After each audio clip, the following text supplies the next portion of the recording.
할렐루야. 이런 말을 합니다. 좁은 집에서는 얼마든지 함께 살 수 있는데, 좁은 집에서는 얼마든지 함께 살 수 있는데 속 좁은 사람하고는 함께 살기가 힘들다고죠.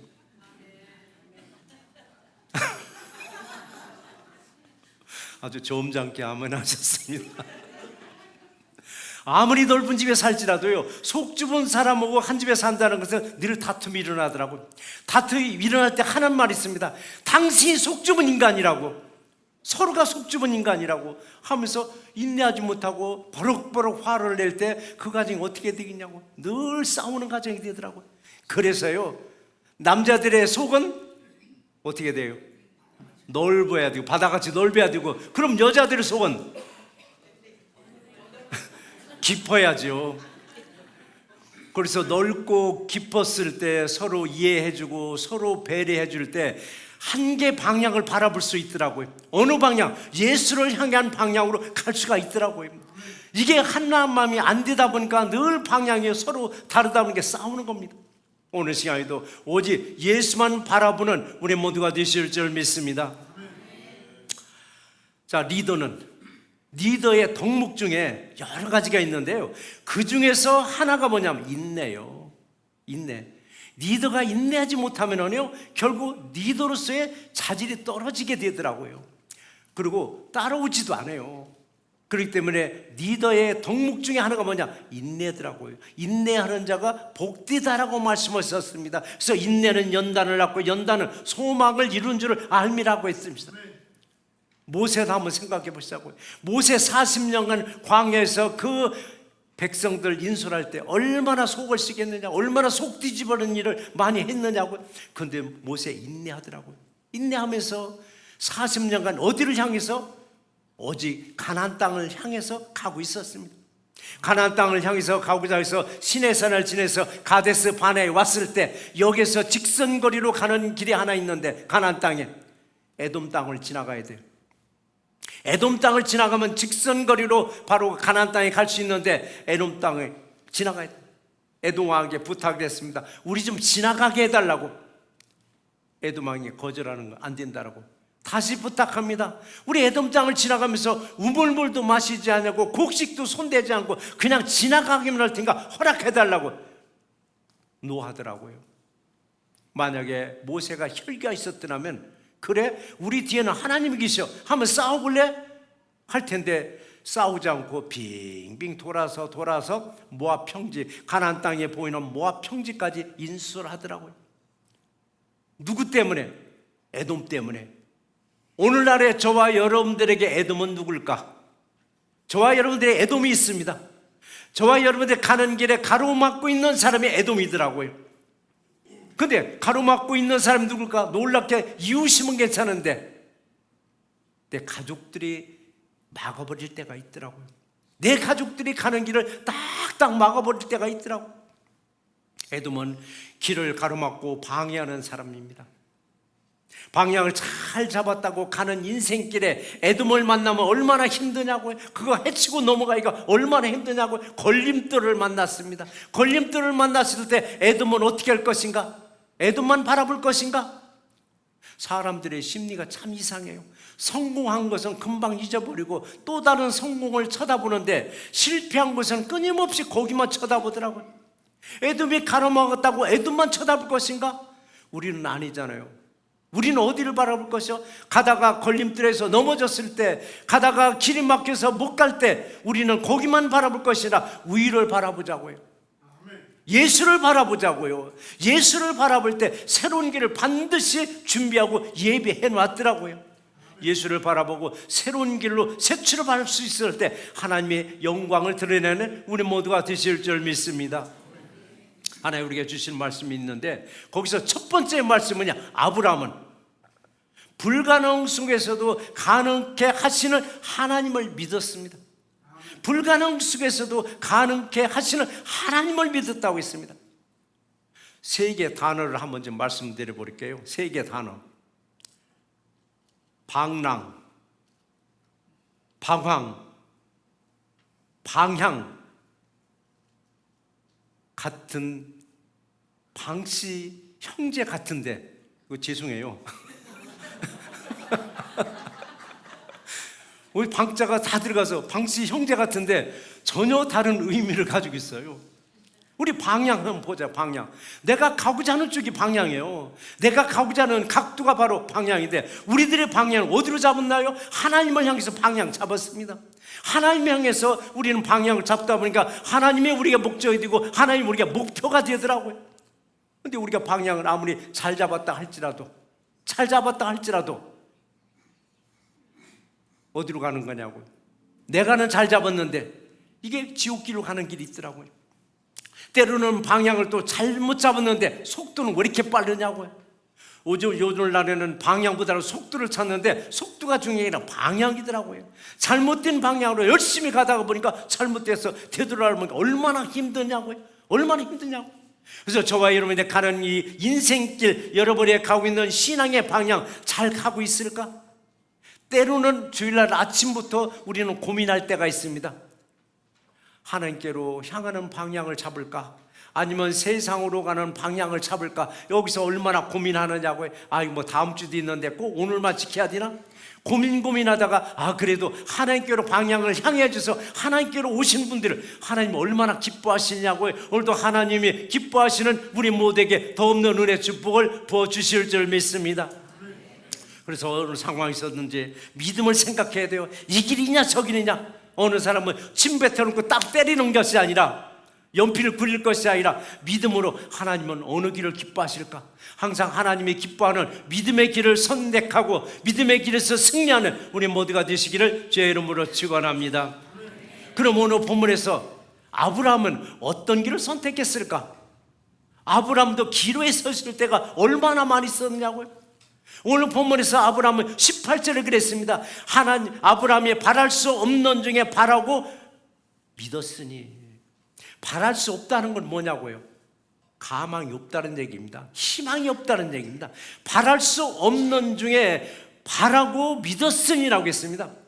세상 사람들은 아니야, 그건 가나마나 뻔한 거야, 실패니까 가지마 하는데도 하나님이 약속을 믿고 바랄 수 없는 중에 바라고 믿었다라고 했습니다. 근데 아브라함은 뭘 바라고 뭘 믿었을까? 19절 말씀을 같이 한번 읽어보시겠습니다. 그가 100세나 되어 자기 몸이 죽은 것 같고 사라의 태가 죽은 것 같음을 알고도 믿음이 약하여지지 아니하고 라고 했습니다. 남자 나이 100살이면 아내 나이 90이면 자식 생산할 수 있을까요? 아브라함 같은 분이 또 한 분 계시네. 생물학적으로 봐서는 도저히 있을 수 없는 일이에요. 이걸 누가 믿겠느냐고요. 잉태할 가능성은 제로야. 아예 전혀 있을 수가 없는데 아브라함은 그걸 알면서도 하나님의 약속을 의심하지 아니하고 믿음이 약해지지 않고 더 확신을 가졌다고 했습니다. 이게 아브라함의 믿음이에요. 이게 여러분의 믿음이 되셔야 됩니다. 그래서 우리는 성경을 읽으면서 아브라함의 사건을 보면은 그래요, 아브라함이 한 말이겠지, 그건 아브라함에게는 일어날 수 있는 일이라가 아니라 내게서도 일어날 수 있는 일이라고 얘기했더니 어느 분이 그럼 내 나이 100세라도 자식 생산하는 말인가? 그게 아니고 아브라함이 뭘 믿었어요? 하나님 믿었잖아요. 도저히 이룰 수 없는 불가능성에서도 가능케 하시는 하나님을 믿을 지 아브라함이고, 저와 여러분도 불가능성에서 이루게 하시는 하나님을 믿는 우리 모두가 되시기를 제 이름으로 축원합니다. 누구든지 처음 방향을 잘 잡으면 얼마나 설레이느냐고요. 이게 바른 길이라고 하면 열심히 달려가는 거예요. 열심히 달려가도 했는데 끝이 안 보이는 거예요. 도대체 끝이 안 보이는 거예요. 끝이. 그럼 잘못된 일로 내가 들어선 건 아닌가? 망설이는 거예요. 망설이면서도 그냥 대책 없이 또 가는 거예요. 대책 없이 잘못된 길을 계속 가다 보니까 나중에 보니까 방랑자가 되더라고요. 방랑을 하게 되더라고요. 방랑은 뭐냐? 목적 없이 그냥 하염없이 가는 거예요. 목적도 없이 표로 하는 거예요. 표로. 우리 인생은요, 항해를 해야 되는 거예요. 항해는 뭐냐? 엔진이 살아있어서 돌아가는 거예요. 배가 진행하는 거예요. 내가 원하는 방향. 근데 표류는 뭐냐? 엔진이 고장나서 물결 따라 가는 거예요. 남이 하니까 나도 하는 거예요. 남이 가니까 나도 가는 거예요. 이게 어느 나라 얘기인 줄 아세요? 대한민국 얘기입니다. 그래서 대한민국을 뭐라고 그래요? 따라 민족, 따라 민국이라고 할 정도더라고요. 그래서 어느 분이 칼럼을 했어요. 이게 대한민국의 망국병 중에 하나가 뭐냐면 따라 민족이 됐다고 하더라고요. 앞집이 뭐하면 뒷집도 해야 되고, 옆집이 뭐는 뒷집도 해야 되고, 누가 아이들 학원 보내면 앞집 뒷집 다 보내야 되는 거예요. 아이들이 방학에 해외 연수 보내 앞집 뒷집 다 보내야 돼. 따라서 해야 됩니다. 그러다 보니까 우리 인생이 어떻게 돼요? 남이 하는 걸 따라다니고 남이 하는 걸 하다 보니까 자칫 방랑하는 인생. 그럴지라도 방랑자가 방랑하는 중에 주님을 만나면 할렐루야입니다. 주님을 만나면 얼마나 할렐루야냐고, 새로운 길을 활짝 열어주신가. 그 대표적인 케이스가 누구냐고, 야곱이잖아요. 야곱, 방랑객이 되어서 정처 없이 길을 가다가 베델에서 하나님을 만났습니다. 베델에서 하나님 만나니까 그 인생이 싹 바뀌는 겁니다. 왜? 자신감이 생기고 자신이 뭐를 해야 할지를 이제 목표를 잡기 시작하더라고요. 창세기 12장에서도 마찬가지입니다. 하나님이 아브라함에게 뭐라고 했느냐고요. 너는 너희 고향 친척 아비집을 떠나 내게 보여줄 땅으로 가라고 하더라고요. 내가 내게 줄 땅으로 가라는 게 아니라 내가 내게 보여줄 땅으로 가라 하더라고요. 명령이더라고요, 가라는 것은. 근데 아브라함은 여기에 주저하지 않냐고, 망설이지 않냐고 하나님의 말씀을 의지해서 길을 떠나더라고요. 우리도 아브라함처럼 불가능한 상황 속에서 약속을 의심하지 않냐고 말씀을 의지하고 방향을 정해 나가셔만 합니다. 하나님은 아브라함이나 야곱에게 축복의 비결을 가르쳐 주기 전에 먼저 고난을 이겨내는 방법을, 그걸 스스로 터득하게 하더라고요. 우리도 신앙생활 하다 보면 고난이 비켜갔으면 좋겠는데 고난은 항상 우리 앞에 있을 때가 있더라고요. 근데 그 고난에서 우리는 당황하지 않고 정명돌파해서 가더라고요. 나도 모르게 터득을 하더라고요. 제일 먼저 터득한 게 뭐냐? 새날교에서 터득한 게 어려움이 있으면 제일 먼저 말씀 붙잡고 기도하라고 하더라고요. 다른 데서는 열심히 기도하라고 했는데 새날교회는 하나를 더 먼저 하라 하더라고요. 말씀 붙잡고 기도하라 하더라고요. 예수님도 처음부터 영광 얻으셨느냐고요. 십자가의 죽음을 통해서 부활의 영광 얻으셨습니다. 자, 우리들도 아브라함의 불가능성에서 가능케 하시는 하나님을 믿은 것처럼 우리도 고난 속에 축복의 있음을 믿고 항상 하나님께 영광 돌리는 우리 모두가 되시기를 주의 이름으로 축원합니다. 자, 우리 두 번째 주시는 말씀 뭐냐? 불가능을 가능하다고 믿었더니 이걸 의로 여겼다라고. 아브라함은 하나님 말씀을 믿었습니다. 그 받은 많은 믿음 말씀 중에서도 가장 두드러지게 믿었던 건 뭐냐? 믿었던 게 하나 있습니다. 자식이 없는 아브라함의 나이가 100살입니다. 그의 아내 사라는 90살입니다. 본처로부터 자식도 두지 못했는데 천사는 와서 뭐라고 얘기냐? 네 후손이 바닷가의 모래알같이 하늘의 물결과 같이 번성하고 번성하리라는 말씀을 주셨습니다. 100세의 노인에게, 자식도 없는 100세의 노인에게 네 후손이 바닷가의 모래알같이 하늘의 물결같이 번성하고 번성하리라. 근데 아까 어르신이 아멘 하셨듯이 그 가정은 번성하고 번성하는 놀라운 역사 임할 줄 믿습니다. 만약에 저와 여러분이, 우리 남자 이제 장로님 집사님들에게 100살 되고 내 아내가 90인데 자식도 아직 두지 못했는데 네 후손이 바닷가의 모래알같이 하늘의 별과 같이 번성하리라는 이 약속을 받았다면 여러분 믿으시겠느냐고요? 아까 아멘 한 분 외에는 선뜻 대답 못할 거예요. 믿겠느냐고요? 거기다 대고 내가 내게 보여줄 땅으로 가라고 했을 때 누가 가느냐고요? 보여줄 땅으로 가라는 거예요. 줄 땅이 아니라 보여줄 땅으로. 보여줄 땅으로. 100이면 100 안 간다고 그래요. 가보지도 않은 땅 내가 왜 가느냐고. 먼저 보여달라고 하지. 안 갈 거예요, 여러분. 그러면 아브라함은 어떤 결정을 했을까? 21절에 이렇게 결정을 하더라고요. 약속하신 그것을 또한 능히 이루실 줄을 확신하노니. 확신하노니 약속하신 그것을 또한 능히 이루실 것을 확신하노니 자식도 없는 백살의 노인에게 네 후손이 바닷가의 모래알같이 하늘의 별과 같이 번성하리라는 이 약속의 말씀을 능히 이루실 줄을 믿고 확신했다고 했습니다. 여러분, 그게 믿음이더라고요. 세상 사람들은 저거 하냐, 하나마나 뻥이야, 안 돼 하는데 우리는 말씀에 확신을 가지면 아멘하고 따라가더라고요. 아멘으로 따라가더라고요. 절대 불가능한 이 말씀에 아브라함은 이루어질 것을 확신했더니 하나님이 뭐라고 하냐면 네 믿음을 보고 의롭다 하셨습니다. 우리 또 우리의 믿음을 보고 의롭다 칭함을 받는 우리 모두가 되시기를 주의 이름으로 축원합니다. 다시 세 개 단어: 방랑, 방황, 방향. 셋 중에서 제일 첫 번째가 방랑인데요, 방랑이 끝나고 난 두 번째가 와요. 이게 방황입니다. 방황은 어떤 상태냐면 막연하게 어딘가 내가 목표는 있어, 막연하게. 근데 방향을 못 잡은 상태가 방황이에요. 자녀들 중에서 방황할 때가 얼마나 많으냐고요. 그 방황하는 아이들, 자녀들 혼낼 것이 아니라 같이 대화를 해야 됩니다. 이 아이가 뭔가 막연한 방향은 있는데 잡지 못하는 거니까, 잡지 못한 겁니다.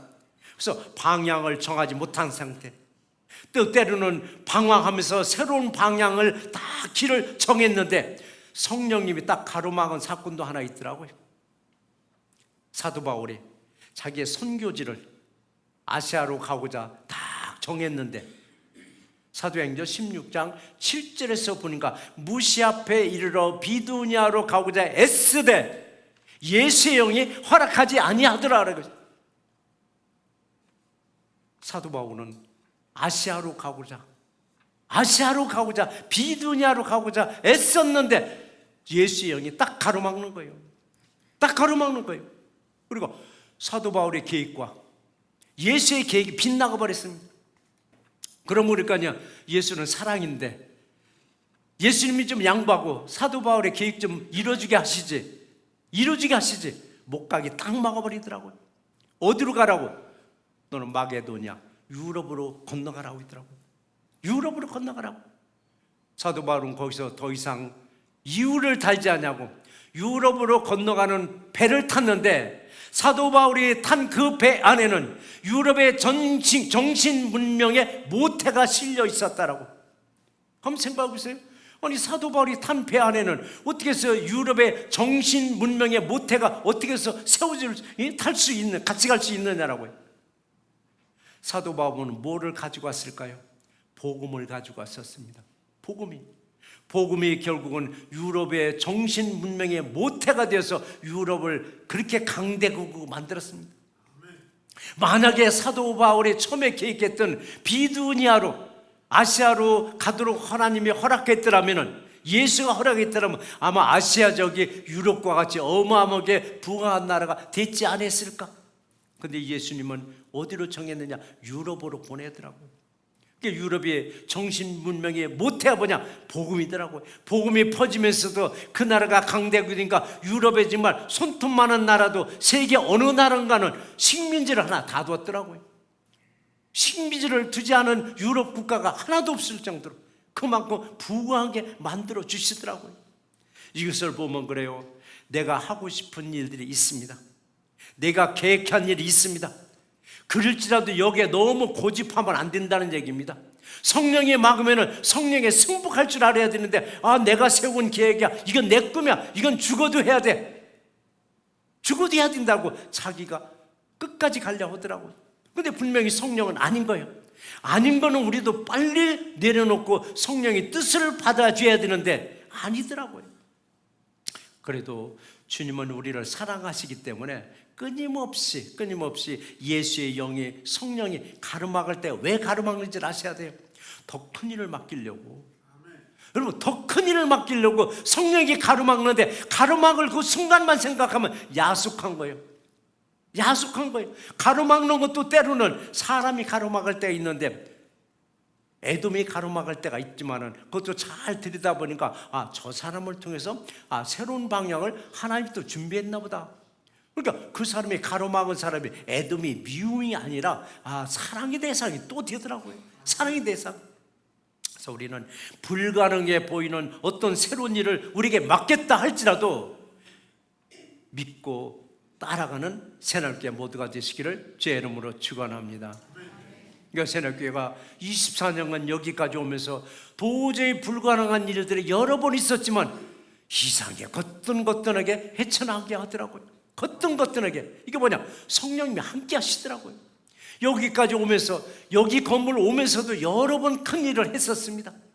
근데 다 해결해 주시더라고요. 이번에 건물 리모델링 한다고 하셨잖아요. 강단 해체하고 새롭게 하겠다라고, 건물 아래 실내 페인트 새로 하겠다라고. 처음에는 답답하더라고요. 하긴 해야 되겠는데, 근데 시간이 가면 갈수록 자신감을 주고 기쁨이 주고 소망이 되고 즐거움이 되더라고요. 왜? 이 사람 저 사람들이 다시 협력해주고 힘을 주니까. 또 하나님이 이번에 성령님이 또 역사하시는구나, 또 역사하시나.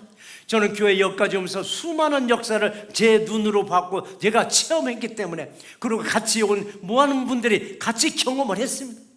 이렇게 불가능한 일에도 믿고 따라갈 때 이걸 의롭다 여김을 받았다라고 했습니다. 의롭다. 이것은 놀랍게 아브라함만 위함이 아니라 의롭다 여김을 받은 우리도 위함이라고 했습니다. 그래서 하나님의 약속의 말씀은 아브라함 시대에만 준 것이 아니라 우리도 위함이라고 말씀하셨습니다. 오늘 시대 사람에게도 끊임없이 하나님 우리에게 약속의 말씀을 주고 계십니다. 누구에게 주시는가 했더니 24절 하반절에 보니까 예수, 우리 주를 죽은 자 가운데서 살리신 이를 믿는 자라고 했습니다. 죽은 자 가운데서 살리시니, 예수가 십자가에서 죽으셨는데 그걸 달지 살리시는 누구냐? 하나님이시더라고요. 하나님을 믿는 자에게는 의롭다 인정을 해주시더라고요. 그래서 우리는 죄인이 아니에요. 때로는 우리가 이제 겸손하게 기도할 때 이죄인 기도합니다, 이죄인 기도합니다, 이건 겸손을 나타내는 말이지, 하나님은 죄인의 기도는 안 받으셔요. 우리는 이미 의롭다 칭함을 받으셨습니다. 의심 없이 믿기만 하면 의롭다 하신다라고, 믿음으로 하나님의 약속을 의심치 아니하고 하나님께 영광만 돌리는 우리 새날교회 모두가 되시기를 주의 이름으로 축원합니다. 자, 믿음의 방향은 항상 또 점검해 보셔야 돼요. 나 작년에 믿음 아주 훌륭했어. 아니에요. 항상 점검해 보는데, 점검할 때 기준이 있어요. 신앙의 기준, 내 기준으로 나를 점검하더라고요. 내 기준으로 내 믿음을 점검하니까 나 정도면 됐지, 이 정도면 됐네, 이 정도면 됐네. 그러면 내 믿음을 점검할 때는요, 내 기준으로 보시면 안 돼요. 누구의? 예수의 말씀으로 한번 빗대서 나를 보시면은, 아이고 나는 죄인으로서이다, 내가 주님 앞에 정말 얼굴들 형편도 아니네라고 나 자신이 부끄러운 줄 알아야 되는데, 내 기준으로 나를 보니까 나 정도면 됐지, 이 정도면 됐지, 훌륭하지라고. 그러면 점검은 주기적으로 얼마나 하면 될까? 1년에 한 차례 하면 될까? 아니에요. 그러면 한 달에 한 번? 이것도 아니에요. 일주일에 한 번? 이것도 아니에요. 우리는 매일같이 자기 자신을 들여다봐야 돼요. 왜 그러냐? 마귀는 호심탐탐 노리고 있는 거예요. 우리가 조금만 잘못된 길로 갔다 싶으면, 우리가 조금이라도 혈기가 나고 뚜껑 열만 하고 또 교만하다 싶으면 마귀는 우리 방향을 싹 틀어버려요. 어디로? 마귀가 원하는 방향으로 틀어버리더라고요. 그래서 여러분의 신앙을 항상 점검해 보시고, 혹시라도 마귀가 좋아하는 길로, 마귀가 좋아하는 방향으로 가고 있지는 아니한가? 세상은 어떠냐고요? 먹고 마시고 춤추는데 만족하더라고요. 먹고 마시고 춤추는데 만족한다면, 나도 거기에 만족한다면 우리의 방향을, 신앙의 방향을 수정해야 됩니다. 왜 수정해야 되느냐고요? 세상에서 먹고 마시고 춤추고 좀 놀게 놔두지 왜 수정해야 되느냐고요? 하나님 말씀하셨잖아요. 내가 거룩하니까 너희도 거룩할지어다라고 했습니다. 우리는 거룩한 사람들입니다. 거룩은 뭐냐고요? 거룩은 뭐냐? 구별된 삶이에요. 구별된 삶. 세상 어디다 내놔도, 세상에 조금 나쁜 짓을 하고 싶어도 야 쟤는 빼, 쟤는 교회 나가야, 이 정도는 돼야 되는데, 쟤 교회 나가는데 우리하고 잘 놀아, 나쁜 짓 다 하는 사람이야, 오라고요. 안 해요. 구별된 사람들은 구린 일 할 때 쟤는 뺐으면 좋겠어, 쟤는 교회 나가니까 쟤는 빼야 돼. 세상에서 내가 외투로가 된 것 같고 이지매가 된 것 같지만 하나님 보시기는 이게 구별된 삶이고 하나님 보시기엔 이 거룩한 삶이더라고요. 하찮은 것 같지만서도 삶 속에서 언제든지 우리는 거룩이 나타나야 되고 구별성이 나타나야 됩니다. 그래야 25절 말씀 같이 한번 읽어보시겠습니다. 예수는 우리가 범죄한 것 때문에 내줌이 되고 또한 우리를 의롭다 하시기 위하여 살아나셨느니라 라고 했습니다. 우리들의 죄 때문에 예수님을 죽음에 내놓았다고 했습니다. 우리 죄 때문에 예수님을 죽음에 내놓고 죽음에 내놓고 끝이 아니라 우리의 죄 가운데 있는 우리를 의롭다 하게 하시려고 예수님은 십자가에서 죽으시고 부활하셨습니다. 살아나셨더라고요. 살아나셨어요. 도저히 믿지 못할 부활 사건을 우리는 믿음으로 믿었더니 우리도 의롭다 여겨주시고 의롭다 여겨주시고는 끝나는 것이 아니라 영생을 주신다고 약속하셨습니다. 영생의 약속을 믿는 우리 새롭게 모두가 되시기를 주의 이름으로 축원합니다. 말씀 한번 정리해 보겠습니다. 인생은 속도보다는 방향이 중요하다고. 내 인생의 방향을 믿음의 길로 여러분 정했으면 하나님의 약속하신 방향으로 나가야 합니다. 매주일 교회로 방향을 정했기에 변함없는 예배자로 세워주셨고 예배드리는 예배자에게는 한없는 은혜를 부어주십니다. 세상에서 방랑자처럼 마음 둘 곳을 찾지 못하고 방황하다가 인생의 방향을 교회로 정했을 때 이제 내 집에 온 것처럼 포근함을 누리게 하십니다. 어느 때는 믿음이 없어 하나님의 약속을 의심하기도 하고 세상에서 방황할 때 하나님은 나를 잊지 않냐고 돌아오기를 기다리면서 사람을 통해서 또 부르셨습니다. 우리가 잠시 방랑과 방황하는 사이에 예수는 우리의 범죄를 용서하시려고 십자가에서 죽으시고 부활하셨습니다. 이제는 방랑도 방황도 여러분 끝났으니까 예수께로 향한 방향에서 벗어나지 않는 우리 새롭게 모두가 되시기를 주의 이름으로 축원합니다.